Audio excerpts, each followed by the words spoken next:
Morning, everybody. Okay, I just need somebody on Zoom to tell me if you could see me and hear me. Give me a heads up. Okay. Welcome, Olivia. Personal welcome. And everybody else who's here, thank you very much for joining us this morning. Parshas Chayei Tovshin Pei Aleph 5781. I know it's been a while since we've been together in this class. Thank you everybody for your emails and encouragement and good wishes and blessings. And it's great to be back with all of you here. Those who are here live on the yeshiva.net, those who are here with us on Zoom, those who are here with us on our YouTube channel, on our Facebook channel, wherever you are. Bruchos habois b'shem Hashem. Welcome, and Shechiyanu, we're back together to learning, and Be'ezer Hashem, with God's grace, we will continue and resume this Tuesday morning women's shiur every week, or at least as often as we can. Bli neder. So, as usual, at the end, I will take some questions. You can, if you're on the yeshiva.net, you could put your questions in the comments below the video. There's comments, you could put in your questions. If you're on Zoom, you could put it on chat. And at the end of the class, I will take some questions for a few minutes.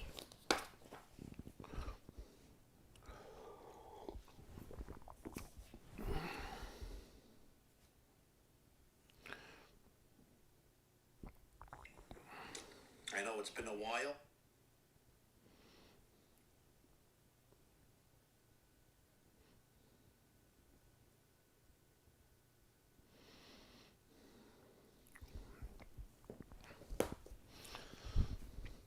Today's shiur, today's class is dedicated by our dear friends, Liz and Dr. Michael Michelle, here in Monsey, New York, in the loving memory and Le'elu Nishmas of Rebbetzin Sarah Michelle, Sarah Bas Rabbi Chiel Mechel, in honor of the yahrzeit on the 23rd day of Cheshvan, today Chav Gimel Cheshvan, Tehei Nishmasa Tzrura B'Tzur HaChayim. She was an extraordinary pillar of the community, dedicated to her family, to her community, to the Jewish people, a source of education and inspiration, and we're honored to dedicate this shiur in her loving memory, and thank you to her special and incredible family.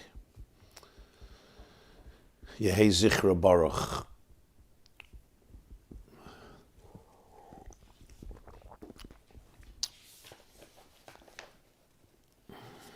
I do want to make mention before I begin the class, this Shabbos, the Jewish world lost a towering figure and soul, Rabbi Jonathan Sacks, Zechronu Livracha, the former chief rabbi of Great Britain.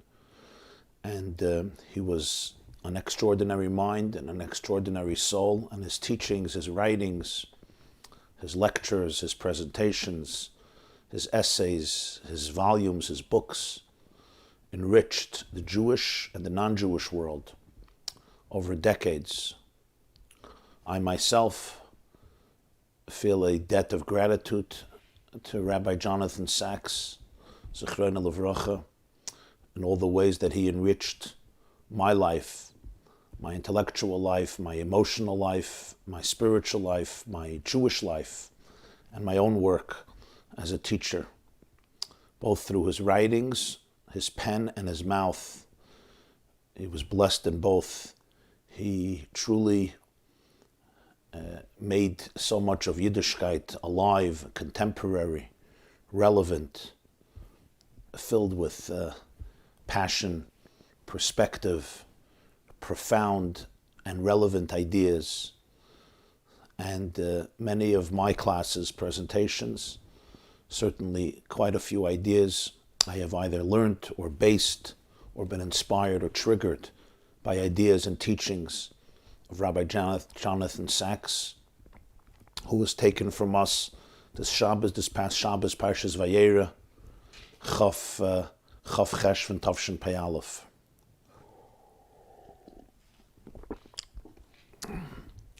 As he points out in one of his essays on Chayei Sarah, Rabbi Sachs, the name of the parsha is the life of Sarah, but it really discusses her death, not her life. There's only one verse about her life, and then right after that she passes away. So the name is very strange. It's not the life of Sarah, it's the death of Sarah. It's also the parsha in which Avram Avinu passes away. And the great point that he made in that essay, one of the points of many brilliant points, was that really the life of Sarah was so mission-driven, and it was so idealistic that it lives even after her passing. Her physical body may have completed its mission on earth, her soul finished its journey on earth, but the life of Sarah, the presence of Sarah, the ideas of Sarah, the soul and the passion of Sarah lives. And this is perhaps the meaning of the Gemara, that tzaddikim av b'misas and kruyim chayim. Tzaddikim, good people, righteous people, even after they pass away, they're still alive in a very real way because of the goodness that they sowed, that they planted into the world.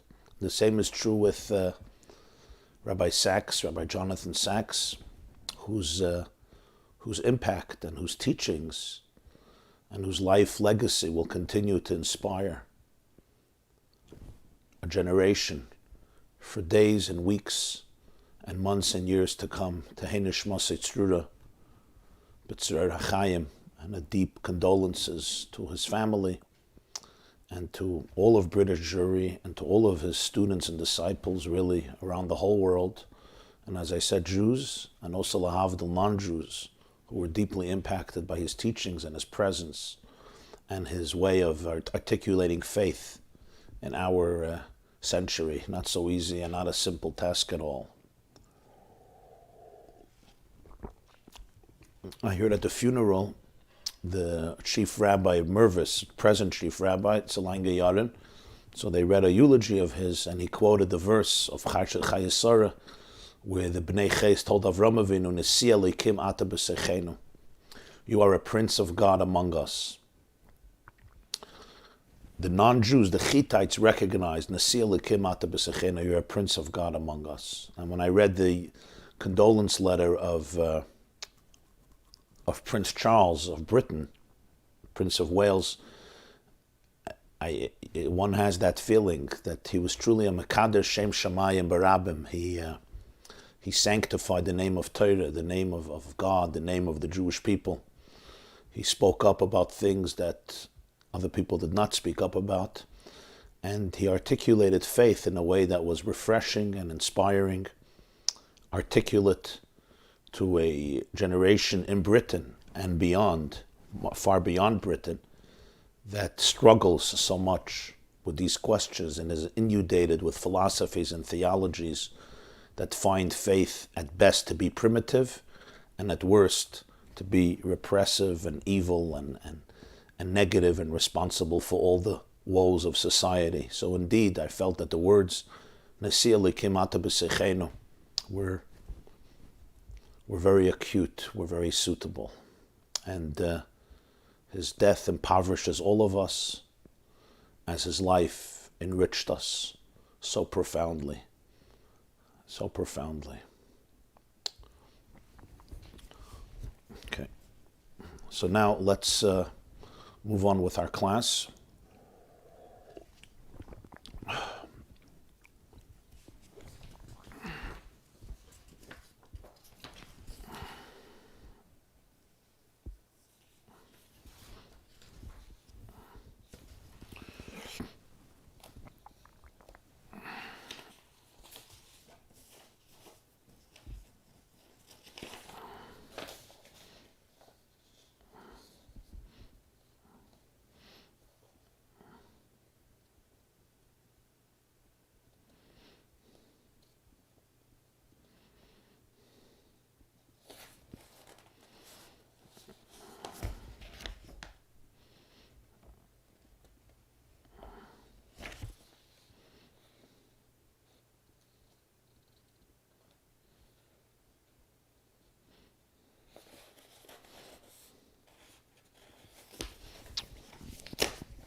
going to begin today's class with a little anecdote.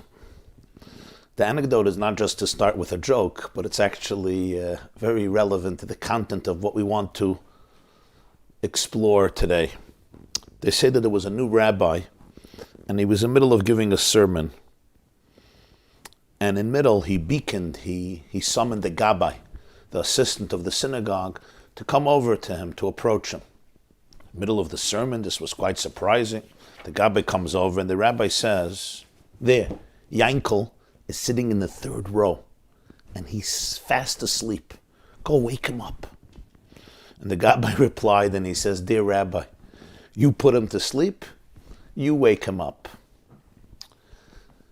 It's a well-known phenomenon that Jews fall asleep during sermons. Not only during sermons, they also fall asleep during lectures of professors, and they also fall asleep during board meetings. They also sometimes fall asleep at the table. But it's an old tradition, for some maybe a sacred tradition. When the rabbi gets up to speak, they fall asleep. This is an old tradition. There's an old anecdote I once heard from a rabbi in South Africa. He said, in South Africa, everybody comes Friday night to shul. So he says there was this rabbi, he's already a rabbi for 25 years, and every Friday night he gives a sermon, and this guy in the front, Berkowitz, falls asleep and starts snoring. Okay, it was like a known tradition. The rabbi starts speaking, Berkowitz starts snoring. One week, the rabbi is walking up to the pulpit. He's not even there yet. But Berkowitz is already snoring. The rabbi couldn't take it anymore. He gives a scream. He says, "Berkowitz, was schlafst du? Why are you sleeping? Mela, every week you fall asleep after I start talking. I open my mouth and you feel I'm monotonous. I got nothing to say. I'm irrelevant. I'm boring. But this week I didn't even begin yet. I'm walking up towards the pulpit and you're already snoring." And Berkowitz looks up and says, "Rabbi, I trust you." But as we will see, this phenomenon is not new at all. And I do have to say that since the coronavirus, this experience also has seriously declined, this tradition, for obvious reasons. And on Zoom, if you don't like the speech, right, you could just tune out. It's fine. When you're present, sometimes you can't walk out, so you have to fall asleep. You perhaps know the story about Winston Churchill, talking about Britain, and Rabbi Jonathan Sachs and his impact. You remember the story about Sir Winston Churchill. He's considered one of the saviors of the free world, a man who stood alone in Europe, stood alone against Adolf Hitler, Yamach Shemai, before America was even involved in the war. And, as savior of the free world, he often felt himself entitled to grab a little, a little schluff, a little nap in the House of Commons. When a fellow parliament member approached him and said, "Must you fall asleep when I am speaking?" Churchill answered, "No, I mustn't not. It's purely voluntary."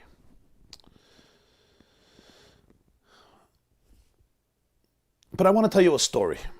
And this is a story that comes from Medrash Rabbi this week, and it's a fascinating story and a very intriguing story, but also a difficult story to understand. Says the Medrash, and I'm going to quote the Medrash. I have here the text. I wanted to quote the text.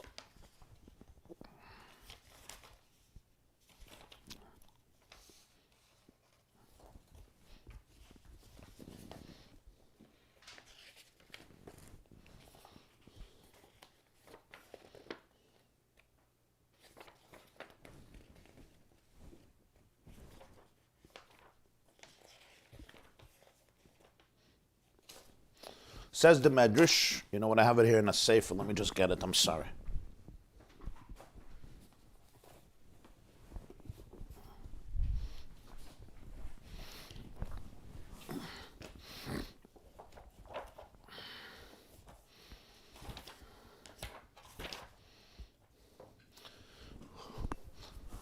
Medrash Rabbi Bereshis, Parsha Nun Ches Gimel. Medrash Rabbi Bereshis, section 58. I quote and I'll translate. Rabbi Akiva Yoshev v'doirish v'hatzibur misnamnim.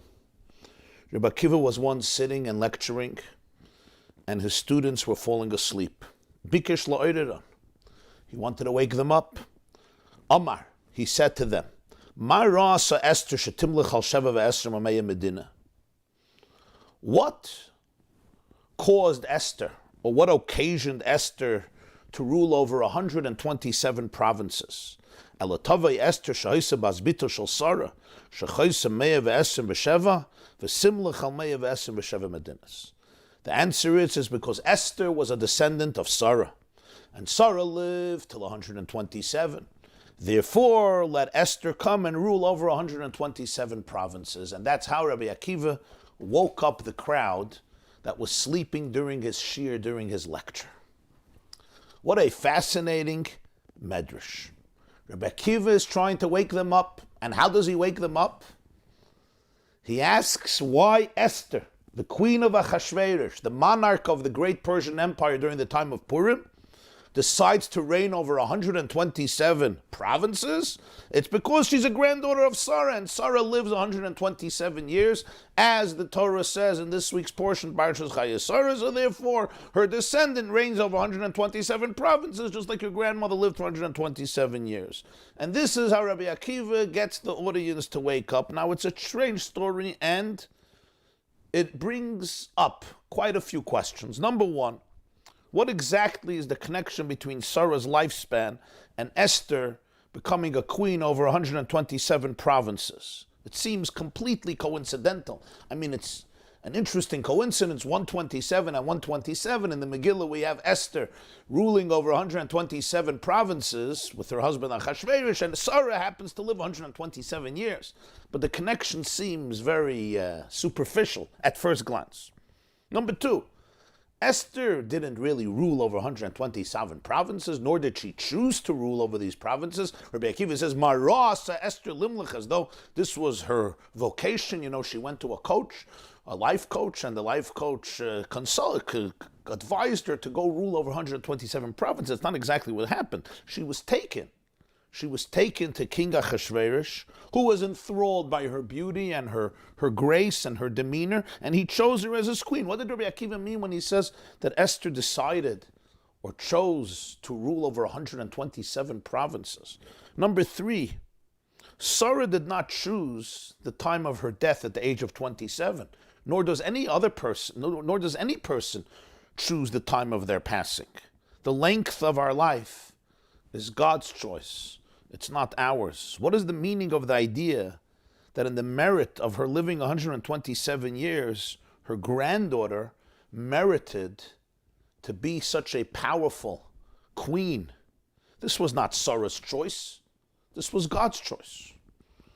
Which brings us to the next question, the fourth question. Esther is not the only granddaughter of Sarah. If I'm not mistaken, every single Jewish woman who ever lived is a descendant of Sarah, including every woman who's joining us here today, including any Jewish woman around the world, including any Jewish woman who lived, is the progeny, the seed of Avraham and Sarah. According to the Medrash, then, let every granddaughter of Sarah reign over 127 provinces. Why only Esther? Perhaps the most important question is, why did Rabbi Akiva choose this particular insight as a way of waking up his sleepy crowd? I mean, he could have chosen, I assume, endless ideas and anecdotes, or numerous ideas and anecdotes. Why did he think that this statement will wake them? If I'm speaking to a crowd and I see people falling asleep, which happened more than once, I would usually think something comical, maybe entertaining, a good joke might help wake them up. But Rabbi Akiva chose this question to wake them up. Now, it doesn't seem it's so dramatic or exhilarating or a humorous statement to wake up a Jewish audience asleep during a rabbi's sermon. We know that to get Jews up when they're sleeping during a speech is a unique skill. It's not so simple. And most rabbis have not mastered this skill. Yet Rabbi Akiva chose this insight and he felt this will do it.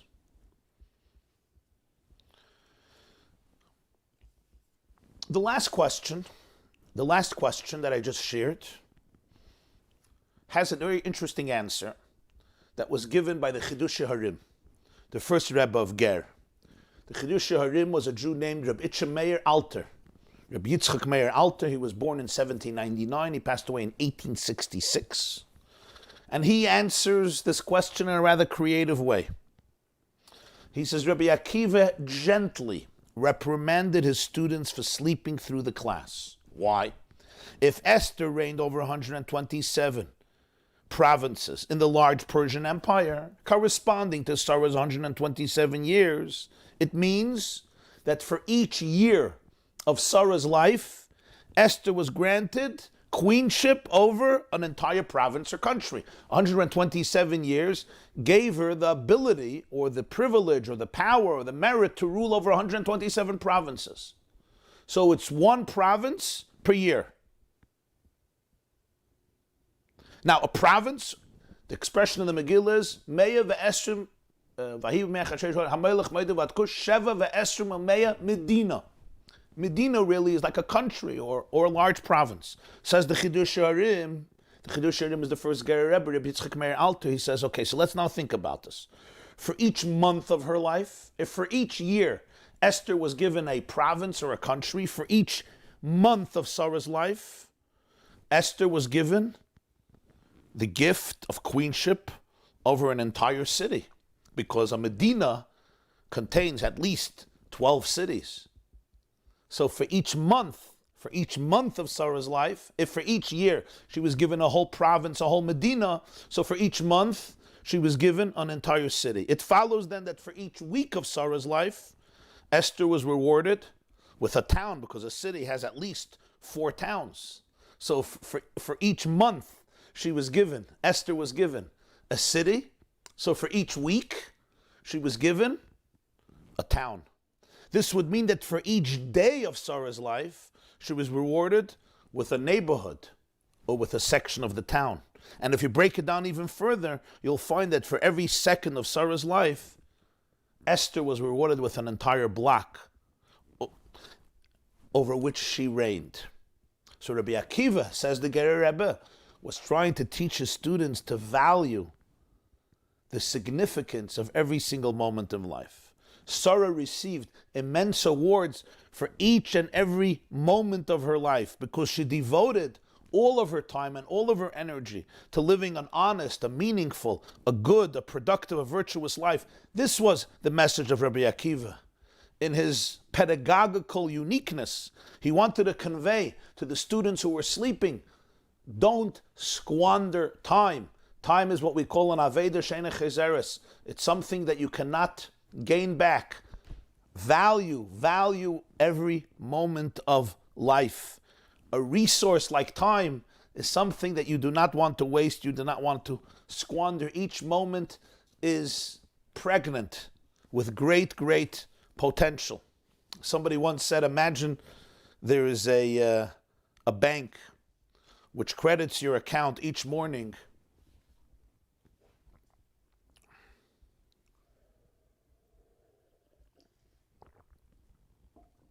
Each morning, the bank credits your account with $86,400.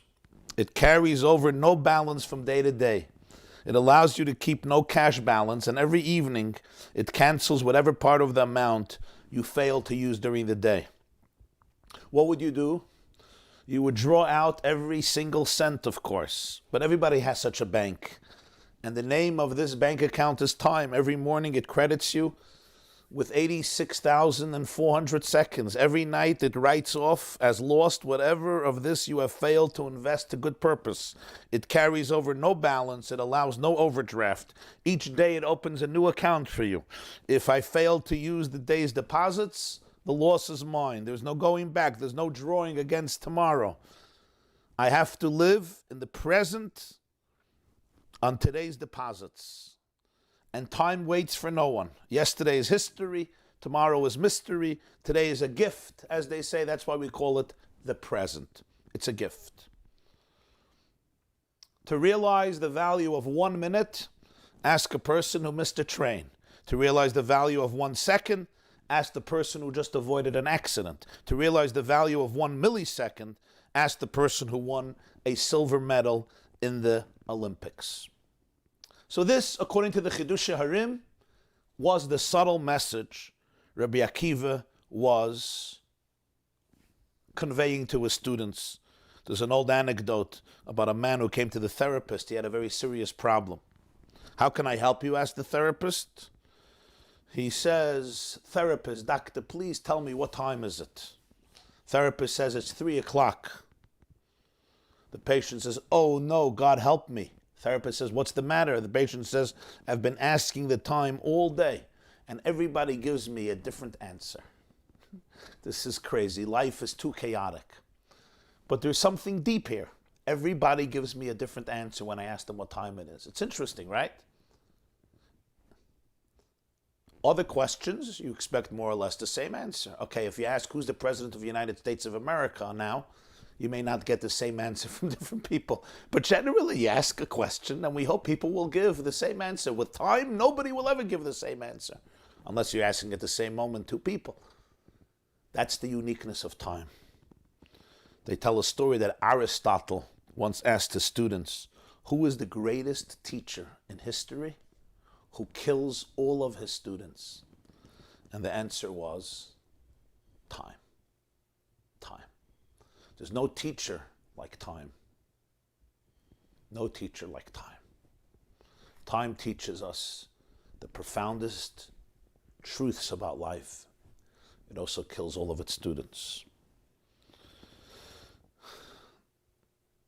I heard from my late father, the Lubavitcher Rebbe once told him in 1984. He said to him, in Yiddish, he says, the Welt sagt, the world says time is money. The world says the time is money. Ich sag, I say time is life. Time is life.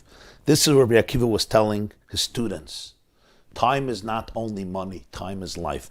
Don't sleep through your life. If you're sleeping in Rabbi Akiva's class, you're sleeping through life.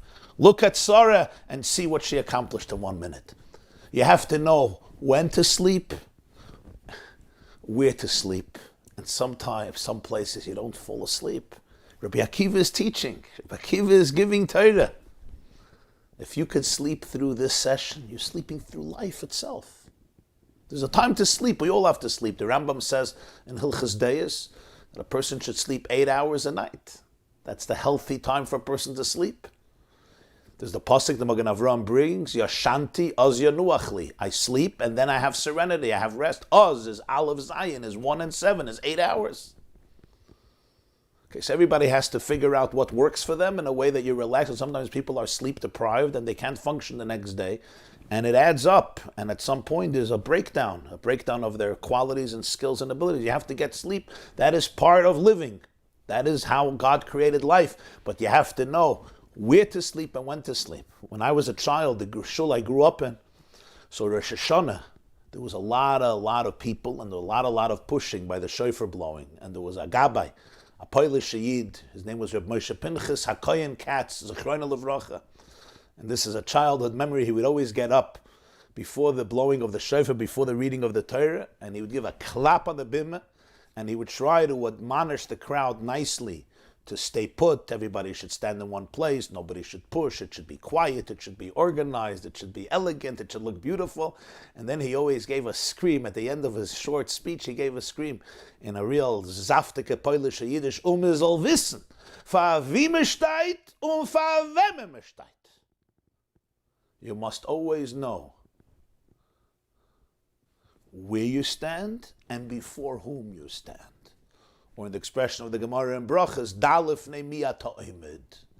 Know before whom you stand. Me soll wissen, wie me steht und fa wem me steht. Rabbi Akiva says, when you're sleeping in this class, you're sleeping through life. That's a little elaboration of what the first Ger Rebbe, the Chidushei Harim, says. It's a creative answer. It's an interesting answer. But I want to now go on, take a different approach, take a different angle. Besides, we still have to answer the first four questions, not just why he chose this insight to wake up his students through it, but rather what is the insight itself. Not only its implications for the students, but what did Rabbi Akiva even mean, which were the questions we asked earlier. What is more, there are quite a few verses and statements of our sages that highlight the value of time. Why did Rabbi Akiva choose this particular teaching to arouse his students from their slumber? So, briefly, I want to take a different approach, or an additional approach. Rabbi Akiva was saying something very profound, very profound. And this is an idea that, this is based on an idea that was shared by the Lubavitcher Rebbe at a Purim Farbrengen, at a Purim gathering, which is of course dedicated to Esther's reign, 1961 and 1970, where he explained the deeper dimension of what Rabbi Akiva was saying. How does Chayei Sarah begin? It begins with the word and the life, the words, and the life of Sarah was 100 years, 20 years, and 7 years. These were the years of the life of Sarah. This is how Chayei Sarah begins. Vayiyu Chayei Sarah, Meir Shana, Ve'esrim Shana, Ve'sheva Shana, Shnei Chayei Sarah. And we all know the problem, the redundancy of the final words seems strange. It says, and the life of Sarah was 100 years and 20 years and 7 years. Why the need to repeat? These were the years of the life of Sarah. Shnei Chayei Sarah. You already began that the life of Sarah spanned 127 years. This was the life of Sarah. So Rashi presents his famous answer, Kulam Shavim L'Taiva. All the years of Sarah's life were equally good. They were equal in goodness. If the Torah would have said, and the life of Sarah was 127 years, you would have known that in quantity, the quantity of her life was 127 years. The Torah wants to speak not only about the quantity of her years, but also about the quality of her life. So by describing her entire life as one single entity, these were the years of the life of Sarah. The Torah is trying to tell us that the entire life of Sarah had this cohesive, integrated entity. Kulam Shavim L'Taiva, all her years were equal in their goodness, in their good fortune. So it doesn't just say the life of Sarah spanned 100 years and 20 years and 7 years, so we know that she lived 127 years. By the way, there's another question why it has to say years 3 times. 100 years, 20 years, 7, you could have just said 127 years. That Rashi addresses, it's a different explanation. But then, why does the Torah say, Shnei Chayei Sarah, all of these together make up the years of the life of Sarah, to tell you that there was a single thread that pervaded all the years of Sarah. Kulam Shavim L'Taiva. They were all combined and integrated by their goodness. And yet, at first glance, this is seemingly untrue. Like every human life, Sarah's life was filled with vicissitudes, with fluctuations from one extreme to the other. Moments of great joy, but moments of deep pain and sorrow. In fact, I would say that her life was more turbulent than at least many other people's lives. She was raised in a home steeped in pagan idolatry, then made a 180-degree turn, partnering with her revolutionary husband to literally change the world. She left her family, her birthplace, her country. Lech Lecha, she and her husband embarked on a new journey, creating a new life and a new reality for herself. She became a mentor and a teacher to thousands. She was abducted twice by powerful kings who both wanted to violate her. In Egypt, she was kidnapped by the king and came close to be violated, and then later, Avimelech, the Philistine child. But for 90 years, she was yearning for a child and remained infertile for most of her life, causing her deep anguish. She finally brought in a maidservant, Hagar, who had a baby, and relations became very, very difficult, and she felt that she has to expel Hagar and her stepson, Ishmael, who she was raising together with Hagar. These are not easy experiences. And then suddenly her life is transformed. She finally gives birth to a baby, Yitzchak, but then he's almost slaughtered, after which she passes away. Sarah's life was anything but a continuous, seamless flow of good fortune and happiness. Her life saw ups and downs and joy and agony and triumph and defeat and security and vulnerability. How can Rashi quote the Medrash and say, Kulam shavim l'toiva, all her years were equally good? What is the meaning of this? How can one say this?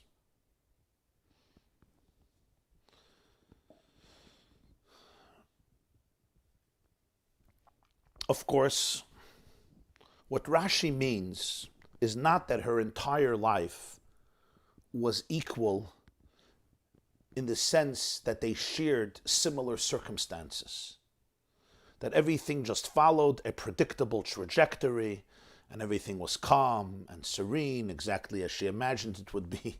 Sarah's life was nothing of this. Her life was characterized by upheavals, by transformation, by radical shifts, as I said, from one extreme to another extreme.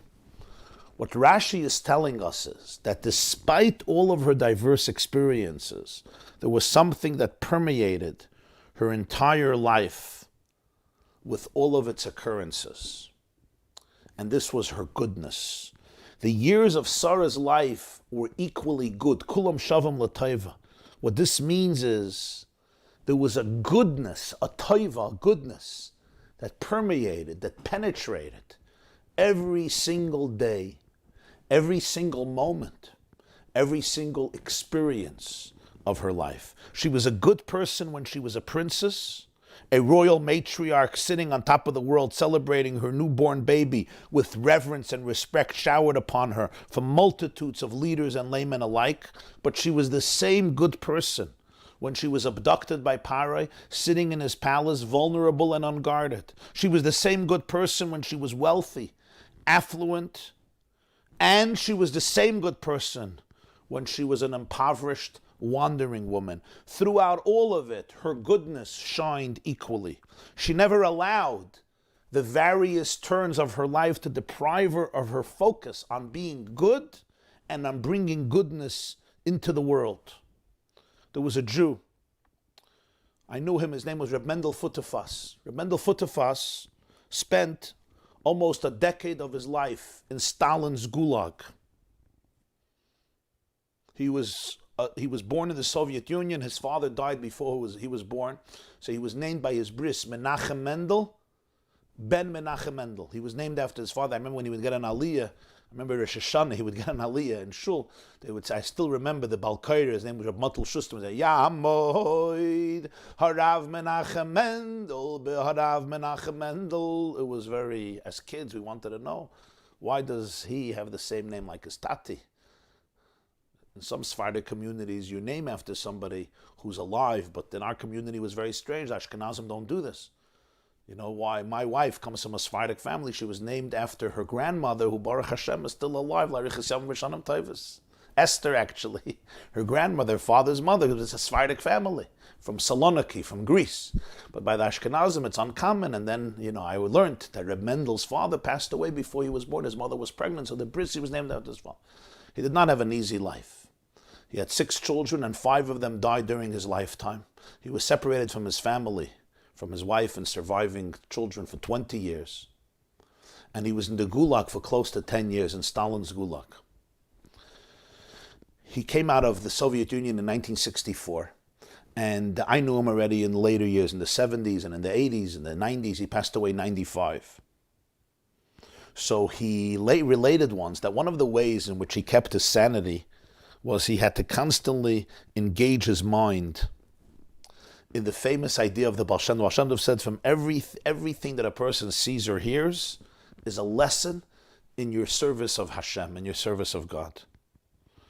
So he said, I learned many lessons in Siberia from many unusual teachers. He says one of the prisoners there claimed to be a tightrope walker. Siberia, the Gulag was filled with lots of people, millions of people, and a lot of interesting people, because Stalin exiled, clergy and professors. If you had a mind of your own and you thought and you expressed yourself, you probably ended up in the gulag unless you were shot before that. So there are a lot of interesting people from all types of backgrounds. So he says this fellow claimed that he was a tightrope walker. Reb Mendel didn't know about this. We as kids went to circuses, we saw tightrope walkers. He never heard of such a thing. He couldn't imagine, first of all, how can it happen and why a person would waste his time walking on a rope and he might fall on his head and kill himself. He could just walk on the ground like everybody else. He couldn't wrap his brain around this concept of a tightrope walker. When Stalin died, Joseph Stalin Yamach Shemoy died March 1953, after 30 years of his reign of terror since 1924 when Lenin died. So when Stalin died, the government eased up the pressure on many of the camps, the work camps, the concentration camps. They eased up the pressure.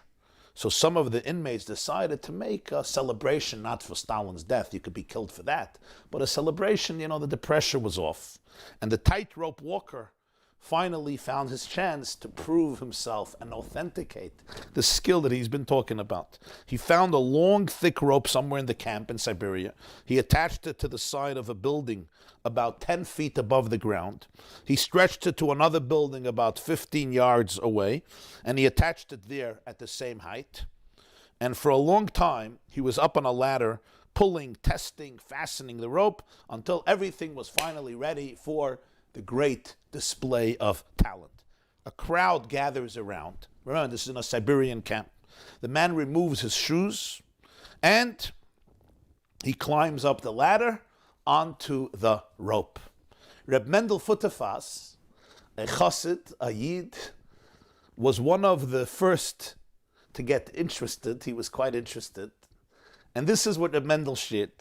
He said, first, in his words, in Yiddish, he spoke, I'll say it in English. He said, first, the man climbs onto the rope. He took a few steps, he lost his balance, and he fell. But he knew how to fall. It was like a cat falling. He waited a few seconds, he climbs up again, loses his balance, and falls again like a cat. Eventually, he climbs up and he starts walking. And then he starts dancing from one foot to the other foot. He's dancing to the rhythm of all of the onlookers who are applauding him. Then he gets to the end, he turns around, he dances back to where he started, he climbs down, and the crowd is applauding him and cheering him. Such entertainment in Siberia was historic. After shaking everybody's hands, he walks over to the Mendel Futefas. And with a satisfied smile, he says, Nu, Rebbe, in Russian he says, Rabbina, what do you think? Rabbin, what do you think now? Reb Mendel says, I have to say, I was impressed, but I have to ask you, how do you do it? How could you walk in such a thin rope without falling off? So Reb Mendel says, the man looks at me and he says, I fix my eye on where I'm going. And I never even think about falling. He waited a few seconds for Reb Mendel to digest the answer. And then he said, and do you know what the hardest part is? Reb Mendel says, no. He says, turning around. Because when you turn around, you lose sight of the goal for a second. It takes a long time to learn how to turn around. Reb Mendel said, this taught me such a powerful lesson in life. I fix my eye on where I'm going, and I never even think about falling. But turning around is the hardest, because that moment, that split moment, your eye is not on your target. Reb Mendel shared this lesson in life, and in many ways it captures Sarah's legacy. None of us can choose how long we live, nor can we always choose the circumstances of the life we need to tackle. Yes, we should always try to enhance our circumstances and enjoy the most delicious, serene, tranquil circumstances with revealed goodness. but not all of the circumstances can we choose. I once heard from Rabbi Jonathan Sachs, Zechrono Livracha, that towering intellect and Jewish personality who passed away last Shabbos. And I heard from him that in 1968, he was a Cambridge University student. He traveled the United States of America for a few months on a Greyhound bus. It's a story that he shared, I think, quite a few times. And he visited many Jewish intellectuals and leaders and rabbis and thinkers. And one of his visits was at the office of the Lubavitcher Rebbe in Eastern Parkway in Brooklyn. And he came into the Rebbe, he said it was the middle of the night. I think it was around 2 o'clock a.m., if I'm not mistaken, around then. And he came to ask questions. He was a bright student, as is quite obvious today. Brilliant student. And he had lots of questions, philosophical questions, theological questions, spiritual questions, religious questions. And he posed them to the Rebbe. And the Rebbe responded. It was a very long conversation, he said. But then something happened that he did not expect. All the people he visited, he asked the questions and they gave the answers. He says, suddenly, the Rebbe started to ask him questions. He was a young boy. He was like, I don't know, probably 20 years old. I assume around 20. Yeah, I think exactly 20 years old, 19, 21 maybe, very young, a young philosophy student. And the Rebbe started to ask him, how many Jewish students are there in Cambridge University? How involved are they in Judaism? What is their relationship to the Jewish people? What are you doing for the Jewish students in Cambridge? The Rebbe started to ask him all these questions as though he was the Chabad Shliach at Cambridge University, or he was another rabbi or a yeshiva or director of some major Jewish organization at Cambridge University, when he was just a philosophy student trying to figure out his life and the truths of existence. So he said, to quote Rabbi Sachs, he said, as a good British gentleman, I started to respond and say, in the situation I find myself in, and he was looking to end the sentence, something like, I can't, I don't have time, whatever. He says, the Rebbe interrupted him mid-sentence and said, a person never finds himself in a situation. A person puts himself in a situation. And when you put yourself in one situation, you can always relocate yourself into another situation.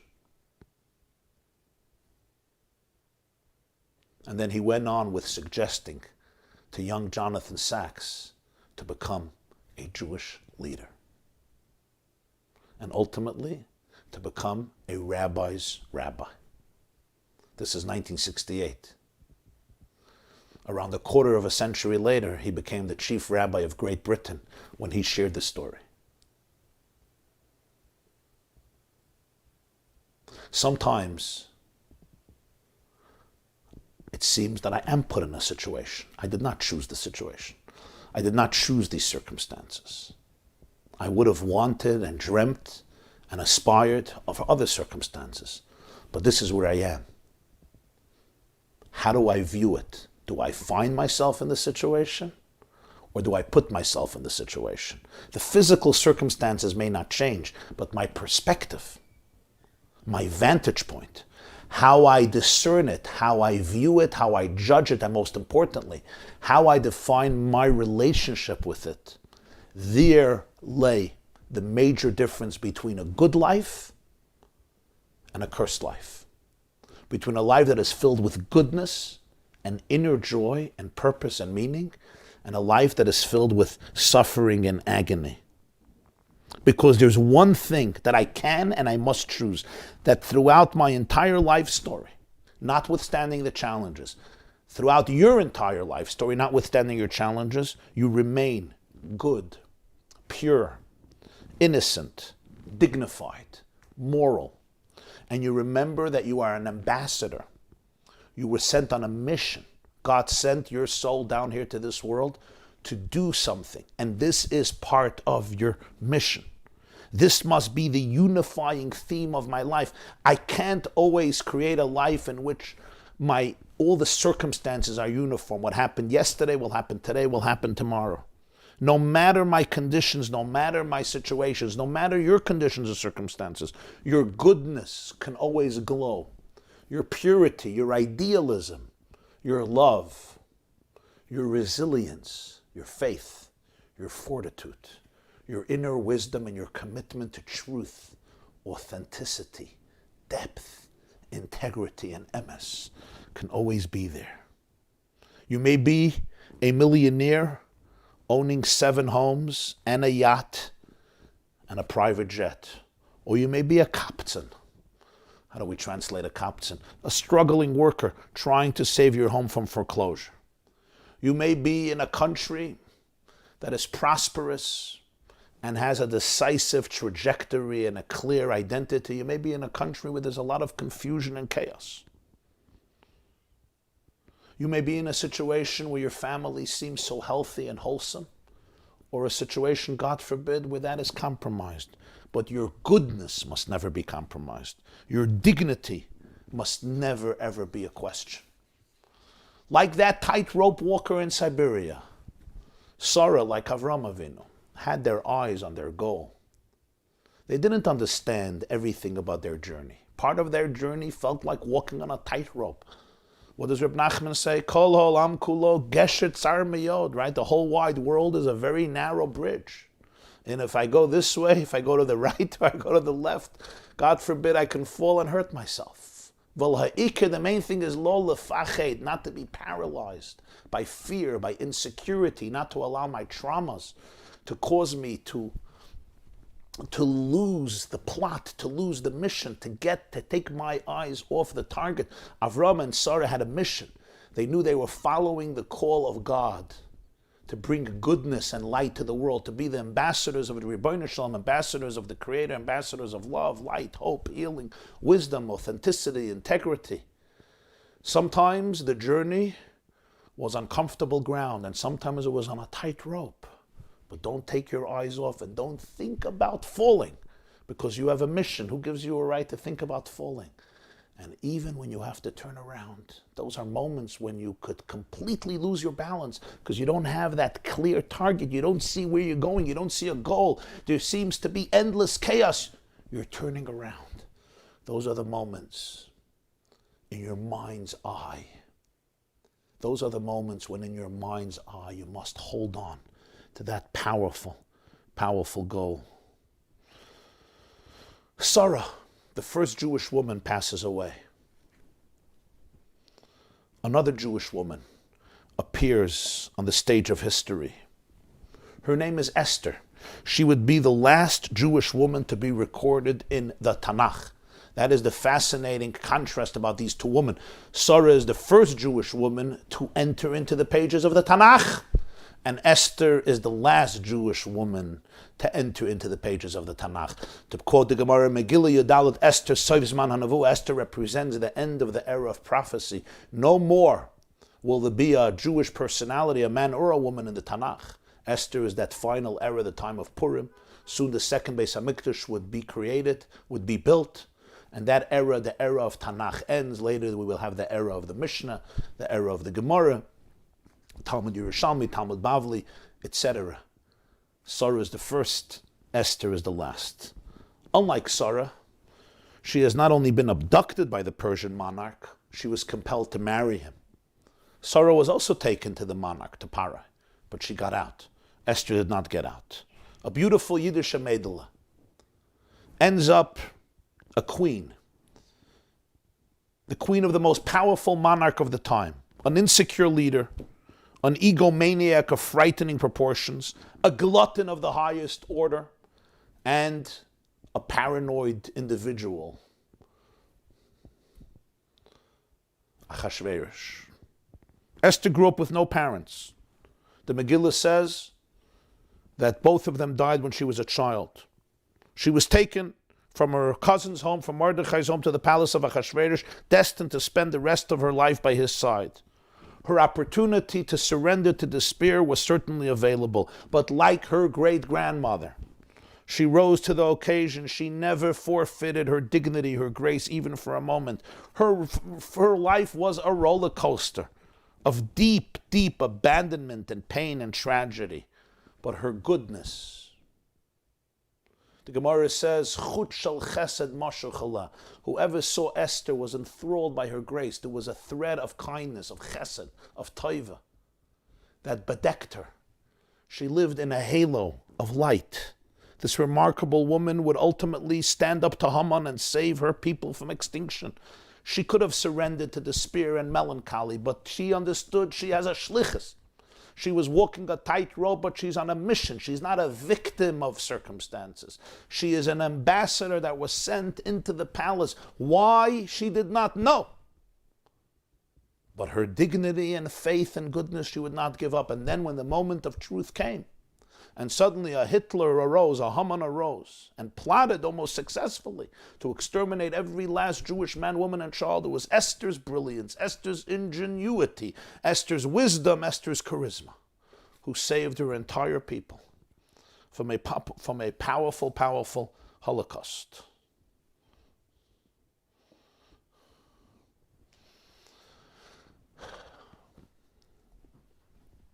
You see,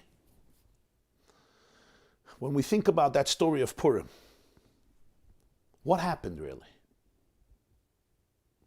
Haman plotted to kill out every single Jew. He did not care who you were. If you were a Jew, a man or a woman or a child, you deserved to die. Haman did not care if you voted for Trump or you voted for Biden. If you considered yourself a Republican or a Democrat. If you considered yourself a right-winger or a left-winger or a centrist. Haman did not care. If there was Jewish blood flowing in your sinews, you had to be exterminated. Hitler had a good teacher, Haman. Comes Esther into the scene. She instructs the spiritual leader of the time, Mordechai, what to do. She unleashes a mass Jewish renaissance. She gathers all the Jews together.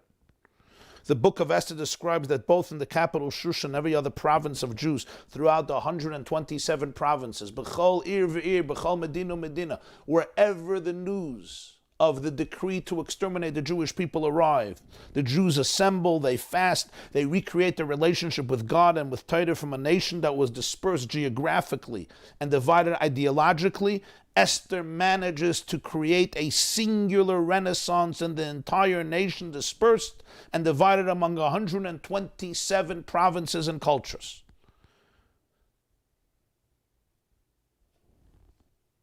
And despite the fact, it says in Svarim, that Haman said that any Jew who would renounce completely his Jewishness, Haman would spare him. There was not a single Jew in the entire Persian Empire who did so. How did Esther manage to do this?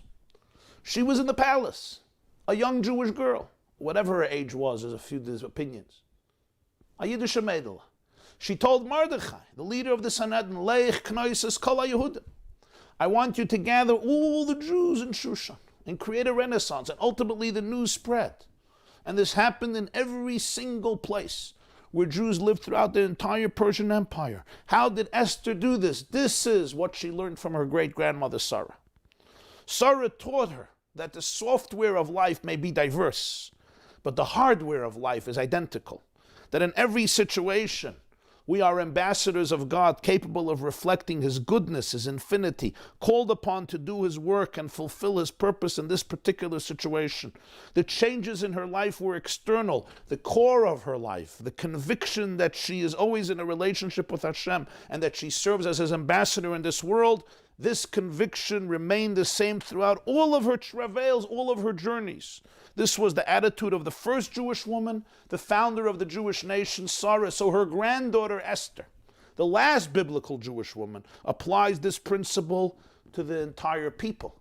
Sarah applies it to her life, and Esther applies it geographically to the world.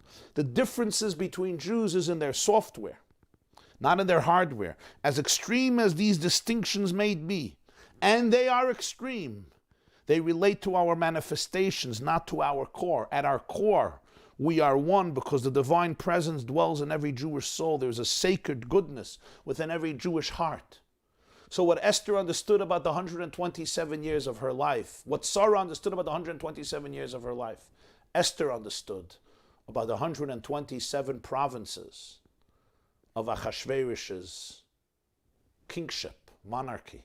Despite that they were so diverse and the Jews were so fragmented, Haman himself said, there is a nation, it's scattered. Esther managed to unite them as she managed to unite herself in all aspects of her life. She deduced this from the very hate against her people. Why would Haman's decree target every Jew identically? Why? Because Haman sensed correctly that the Jewish essence embedded in the soul of every Jew is equally potent in every Jew, man and woman, young and old. There is a goodness that exists, and Haman will not rest until he can destroy them, destroy each and every one of them. What Esther does in space is what Sarah does in time. Sarah manages to combine and unify her entire lifespan, 127 years, have a unity, a core that connects all of the experience. There is a oneness there. It's the oneness of faith. It's the oneness of goodness, of a commitment to morality. Every day may be different, but my commitment to morality is the same. So just as Esther rules over 127 provinces, she rules over them. She impacts all of them. She brings them together, which is what a real queen does. This is what a real king and queen does. The Rambam says the melech is the lev, is the heart, where all the blood will come. All the blood will come back to the heart and then be dispatched again in order to oxygenate and bring life and vitality and nutrients to the entire organism. So the Rambam says the melech is lev kal Yisrael. The real leader, what's the role of a leader? What's the role of a president? What's the role of a rabbi, of a teacher, of a mentor, of a parent? What's the role of a king, of a queen, of every form of leadership? The role of the leader is to articulate a vision that unites the people, to take individual people who are fragmented, both in terms of personality and in terms of genetic makeup and in terms of vocation, and bring them together towards a common goal, a common vision, even if there are differences, and the differences remain. It's like pieces of a jigsaw puzzle, ultimately creating one larger picture, like a symphony combining so many different musicians who are ultimately creating a symphony. That's what a real powerful leader does.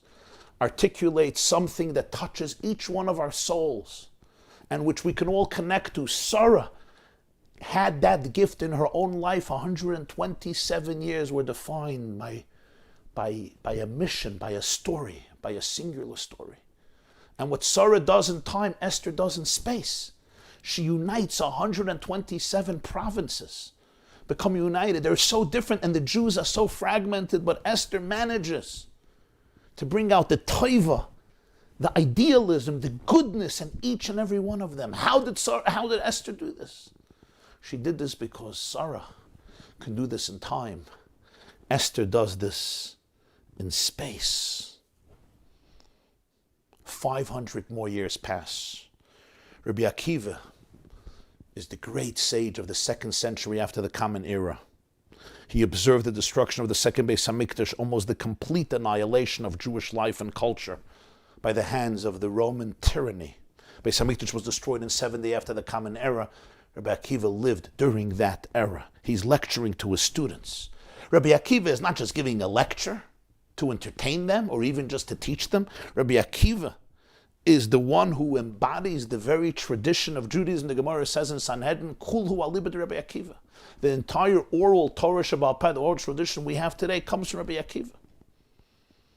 So he's attempting to inspire them, give them information and give them inspiration to be able to cling to their faith, to their heritage, to their soul, to their truest identity, to continue studying Torah and celebrating Yiddishkeit, but they're falling asleep.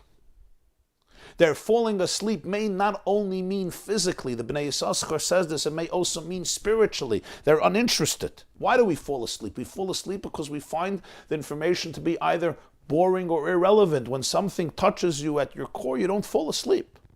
They're not interested. Maybe they have too much pain or too much distress to remain inspired and joyous. So what happens? They doze off.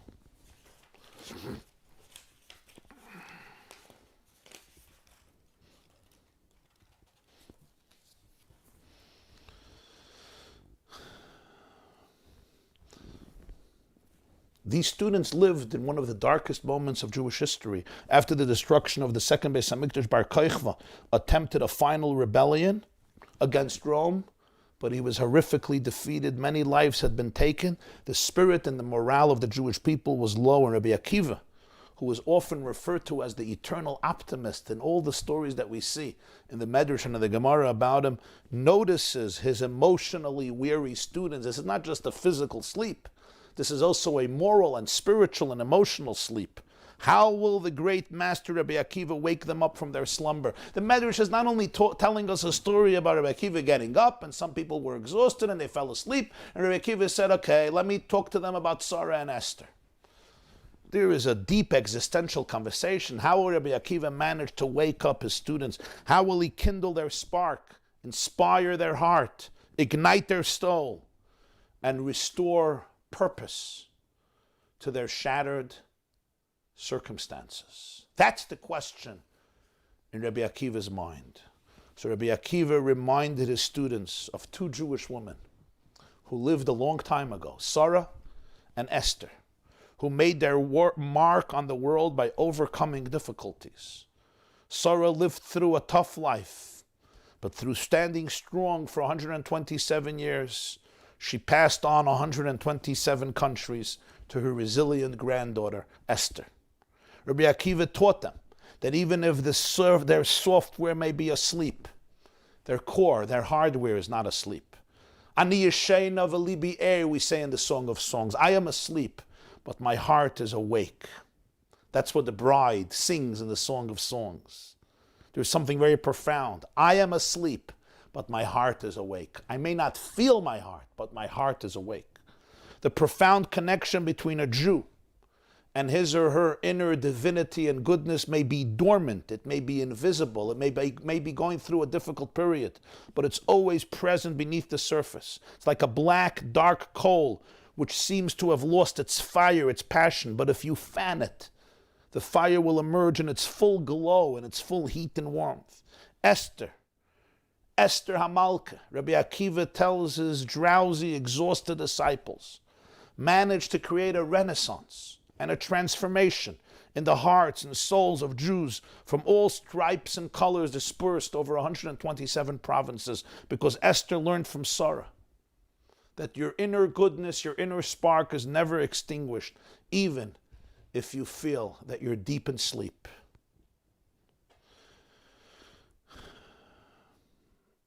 That's what we say in the Chadaidi. His'ayri, kiva oirech kumi oiri, uri shir daberi, kvoid Hashem alayich nigla. Arise, your light is coming. Rise up and shine. Awaken, utter a song, because the glory of God is revealed upon you. And in our generation too, when we read this story, it's filled with its own anxieties. People are anxious and people are scared.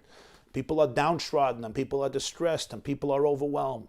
Individually, collectively, there is uncertainty, there is doubt. Some people are very scared.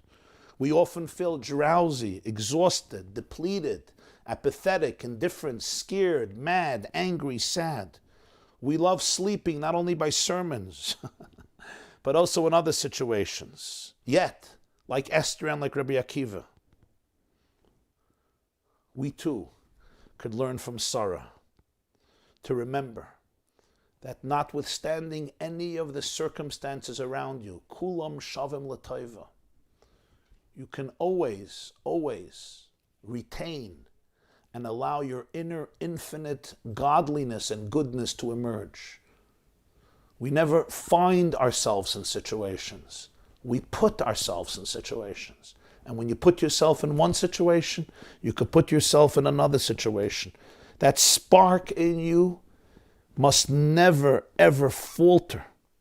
And when you have the courage to look deeper, you will see yourself alive and well. You will see yourself driven and good and idealistic. And if you look even deeper, you will see your entire nation alive and well, awaiting the fire that will wake them up from their sleep and bring to the fore their inner light and their inner glory. Thank you very much, and have a beautiful and wonderful week. Let me take some questions.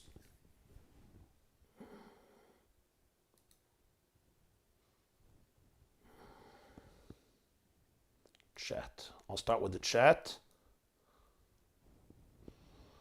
Okay.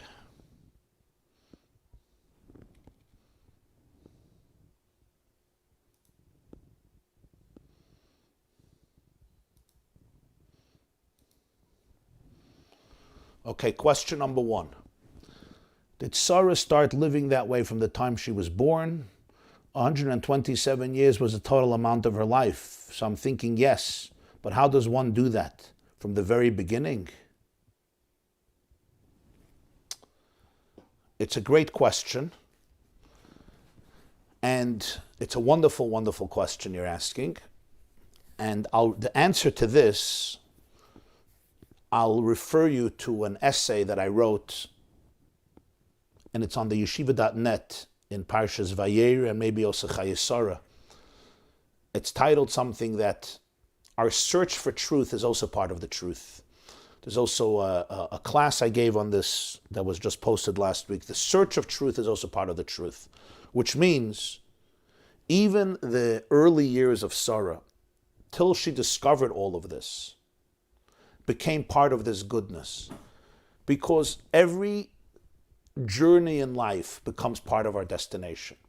Even if I failed, even if there was failure in my life and disappointments caused by myself or caused by others, they can ultimately be redefined as catalysts, as springboards, as foundations to create a much deeper beginning and a new awareness. So this doesn't mean that she never made mistakes. Our sages tell us that Avraham Avinu discovered God at the age of 40 or at the age of 48 or at the age of 3. There are different opinions in the Medrash, probably different stages in his spiritual development. And then we say all of his years were complete, all of his years were wholesome, because the search for truth is also part of the truth. The fact that I search, I'm looking for something. I may make mistakes, but it's also part of my search. That itself is part of my destination, because those were the steps that were necessary to bring me to this place. Psychologically, sometimes in our young years, we develop certain survival skills that later prove to be disastrous. But instead of blaming ourselves, we have to look at with compassion at their earlier mistakes, because maybe those were the skills you needed then to survive. And now as a mature adult, you can look back and say, I'm safe now, and I could let go of those survival skills. I can open myself up more. And when I can do that, I can retroactively redefine all of those journeys as part of my spiritual oneness with my soul and my purpose of creation.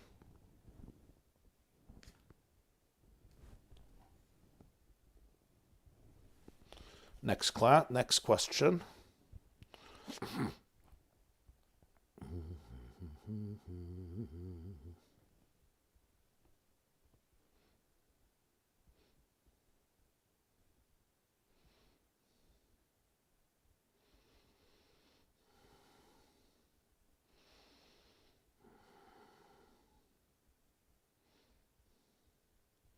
How does one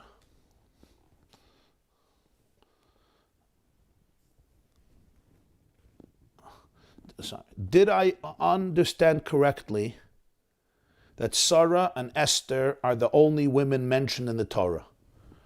No, of course not. I don't know what you. Why would you think Sarah and Esther are the only women mentioned in the Torah? There's a lot of women mentioned in the Torah. Let's not forget Chava. Let's not forget Eve. Let's not forget Sarah, Rebecca, Rachel, Leah, and many, many more will be mentioned in the Torah and the Tanakh. Sarah is the first Jew, the first Jewish woman in the Tanakh, and Esther is the last Jewish woman in the Tanakh. That's what I meant.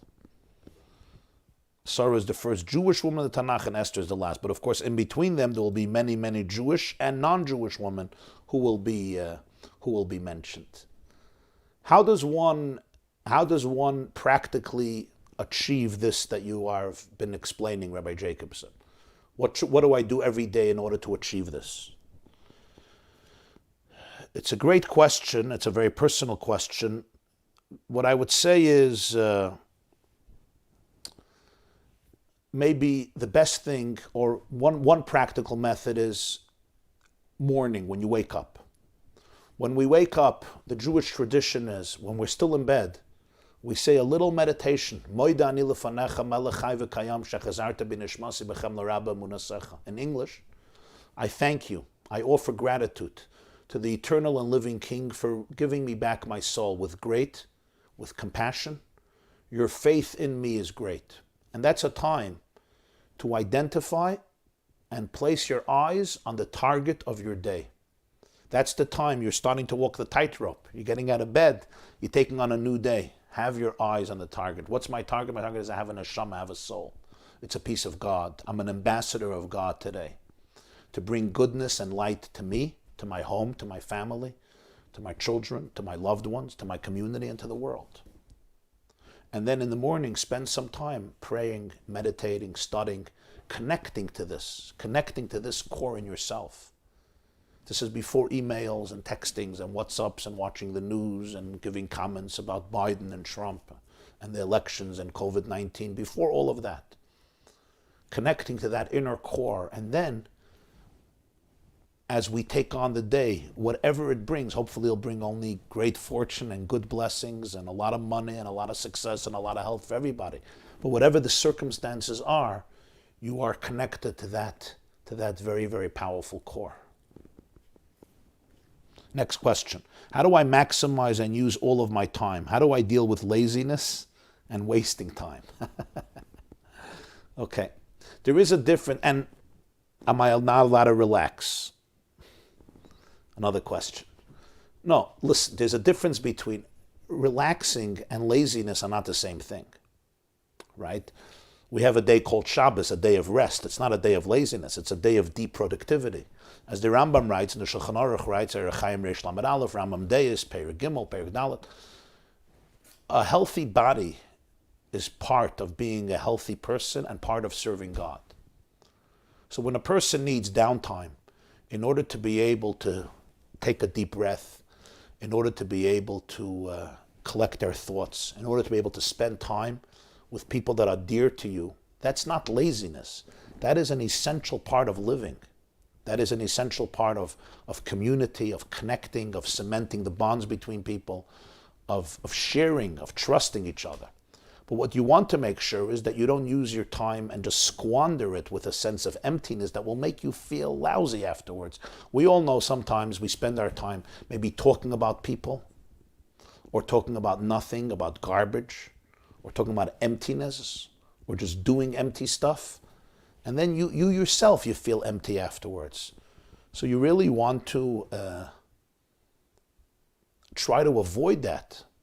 And again, I think a lot of it starts with your mornings. You know, when you wake up, how you wake up, create a schedule for yourself, be disciplined about it. You shouldn't be waking up late. You should be waking up on time, early, and make sure your mornings are spent well, because that really creates the momentum for the day.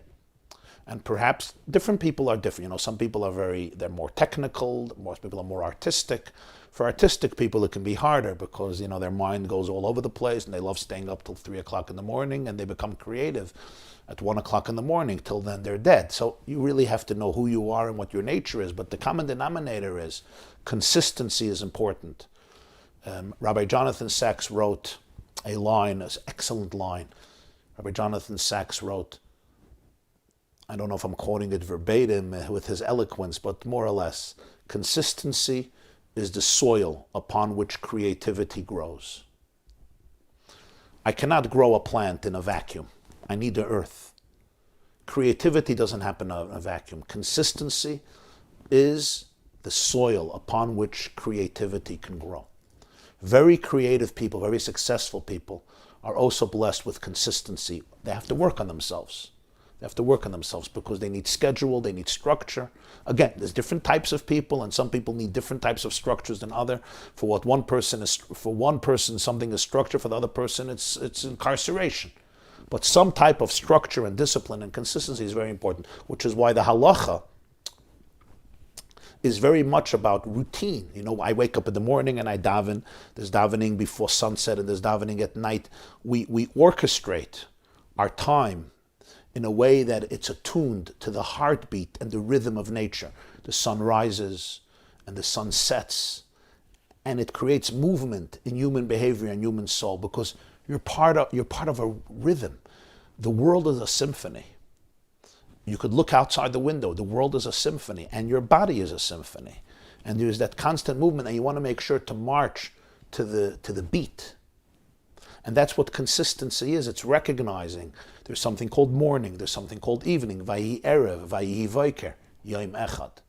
That's why we have Zman Kriyashma, the time of Kriyashma, and Zman Tefillah, the time of davening. We have Shachas, we have Mincha, we have all the mitzvahs, Shahazman Grama, that are bound by time for the men who need this desperately. And this is all a way of grounding great creative philosophical ideas within daily routine and consistency. And that's what makes it much more real. It becomes internalized. Judaism could have just been about grand theological ideas of the cosmos and the people. Okay, it's beautiful. But ultimately the power of Yiddishkeit is, you remember the class we did from the Maharal, the consistency.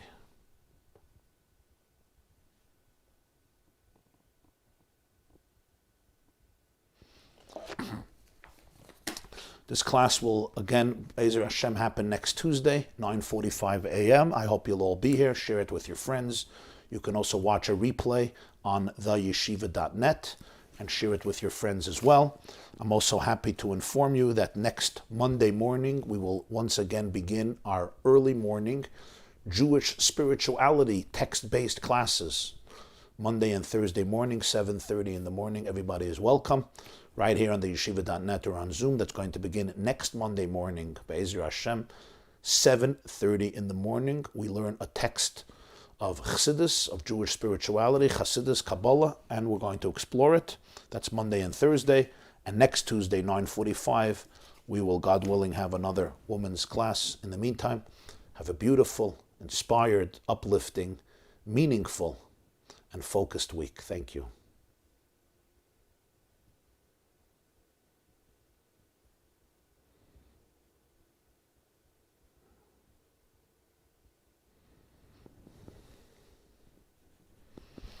The Schlesingers from Eretz Yisrael, welcome. We have a lot of people from Eretz Yisrael. The Zwei Schwester, yeah? With the Mama? Thank you for your beautiful blessings before Rosh Hashanah. You understood the Shia today? Kulam Shavim L'Taiva. Kulam Shavim L'Taiva. Okay.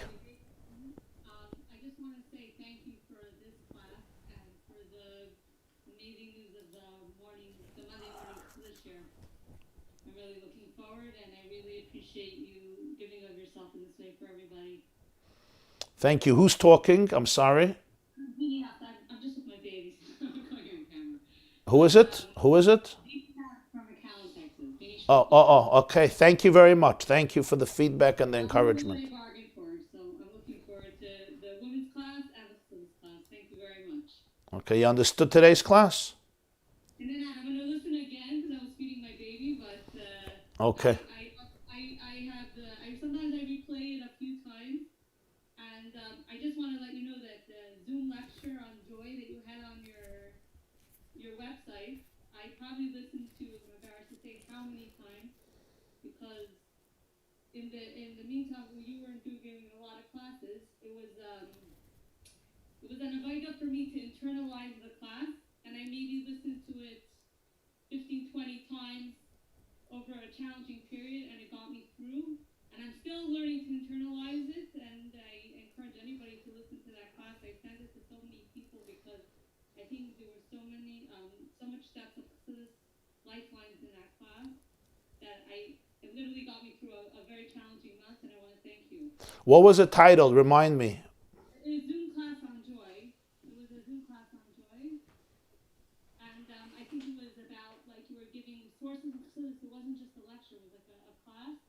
So to really internalize every idea that you brought in, it's one thing to listen to it and say it makes sense. It's another thing to actually internalize it and apply it to life. And then when the challenge comes to ride that knowledge. So every time I kept being challenged, I went back. I had it Wow, thank you for sharing that. That means a lot. What idea of the class touched you so much, if I may ask?